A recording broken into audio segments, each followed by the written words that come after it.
په هیواد کې د زړه په سوري د اخته ماشومانو لپاره د درملنې د زمینو د جوړېدو اړوند هڅې. د افغاني سرې میاشتې ټولنه په تازګۍ سره په یوه خبرپاڼه کې وایي چې د قطر د سرې میاشتې ټولنې په یوه هوکړلیک کې ژمنه کړې چې په افغانستان کې د زړه په سوري د 109 اخته ماشومانو د درملنې لګښت ورکوي، چې ډیری دا ماشومان روغتونونو ته هم ورپېژندل شوي دي. د هلال احمر د خوانه د هغه مریضانو چې هغه ماشومان واړه د زړه سوري په مرض اخته دي، د 109 مریضانو د معالجې دپاره دوی موږ سره قرارداد کړی دی چې ډېری مختلفو شفاخانو ته معرفي شوي دي. الحمدلله تر اوسه د هغوی علاج شوی، دا سلسله روانه ده.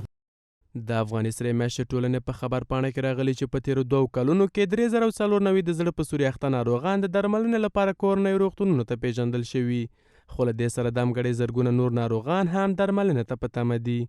زما دا لور مریضه وه چې په لاره بتله ستړې کېدله به شونډې به یې تورې شوې، نو ما دا ډاکټر ته وویلم، نو هغه راته وویل چې کېدای شي دا زړه سوری ولري. معاینات مې ورته وکړل نو د زړه سوری درلوده.